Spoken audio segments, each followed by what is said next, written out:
Se met en arrière, et enfin ça le met comme on veut. Normalement il se met droit, mais vous pouvez le mettre en arrière si vous voulez. Non, il serre, bah, il faut qu'il serre comme ça.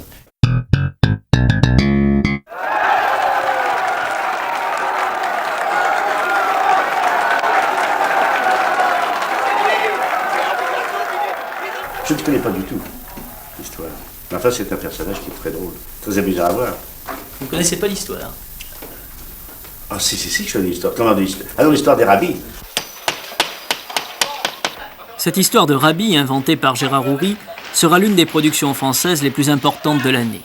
Pour les besoins du film, il a d'abord fallu transformer tout un quartier de Saint-Denis et laisser la place aux décorateurs qui sont les premiers fabricants d'illusions.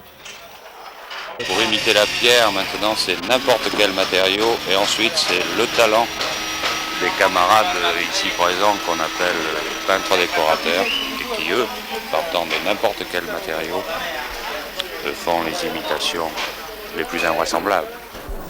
Pour ce film, dont le budget dépasse le milliard, Gérard Houry a pu réunir 2 équipes, un directeur de la photographie et un ingénieur du son parmi les plus réputés, de nombreux techniciens que le cinéma français n'emploie pas d'habitude, comme cette personne chargée du choix des acteurs, de ce qu'on appelle en Amérique le casting. C'est un métier qui n'existe pratiquement pas en France. Pour moi personnellement, je crois que c'est présenter au metteur en scène des comédiens qu'il ne prend jamais, ou en tout cas rarement. Vous en avez présenté beaucoup pour ce film, Oh là là là là là là, je crois que j'ai fait tout Paris, et même l'étranger. Donc vous restiez là, vous avancez avec le taxi, mais vous ne le cachez pas. C'est pas nous, c'est les... Non, madame, vous êtes là-bas. On essaie de composer des personnages, même des groupes.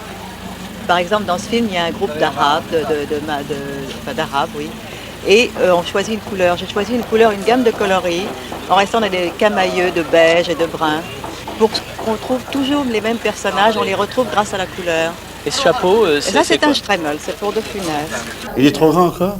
Non, il a 1 centimètre de plus que ceux que j'ai vu que les origines. Non, il a l'air bien. Mais il me paraît bonne proportion pour le personnage. Ça se met en arrière, et enfin ça le met comme on veut. Normalement il se met droit, mais vous pouvez le mettre en arrière si vous voulez. Non, il serre, bah, il faut qu'il serre comme ça. Ben, vous voyez, je travaille comme vous pouvez le voir en ce moment, c'est-à-dire que nous avons cette caméra Panavision qui est là et qui est sur sa grue, c'est-à-dire que je vais faire maintenant un plan qui est défini, que j'ai défini ce matin en arrivant sur le tournage.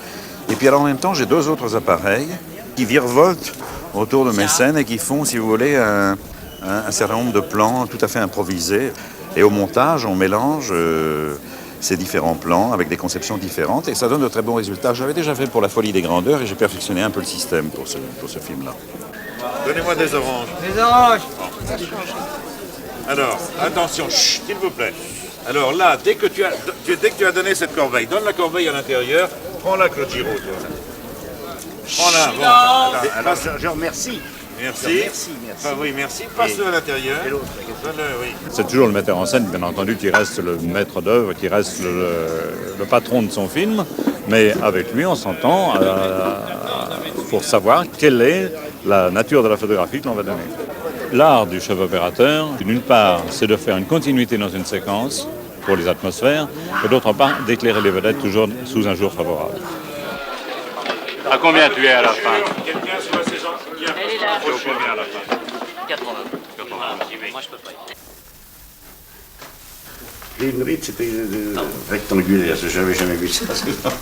Rectangulaire. J'en découvre des choses en vieillissant. On se découvre des choses. Hein? C'est une petite marque de l'oreiller. Pas du tout, il y a des tiens. 1, 2, 3. C'est la lumière alors qu'il faut... C'est pas la lumière, il y a un triangle là, je sais pas quoi. Figure géométrique. On dirait. Ah, c'est rien, je ne sais pas ce que c'est, j'en sais rien. Bien sûr, c'est le metteur en scène qui commande, mais l'impératif économique emporte certaines décisions. Qu'est-ce qui a changé dans le son depuis quelques années au cinéma? Beaucoup de choses, parce que dès qu'il y a le moindre os, dès qu'il y a le moindre ennui, on vous dit on va doubler. Et c'est vraiment désagréable, parce que ça sert à rien. On prend toutes les précautions au moment de tourner, vous voyez, bon, on vous dit, on fait du son témoin, et c'est nos amis italiens qui ont instauré ce système du doublage.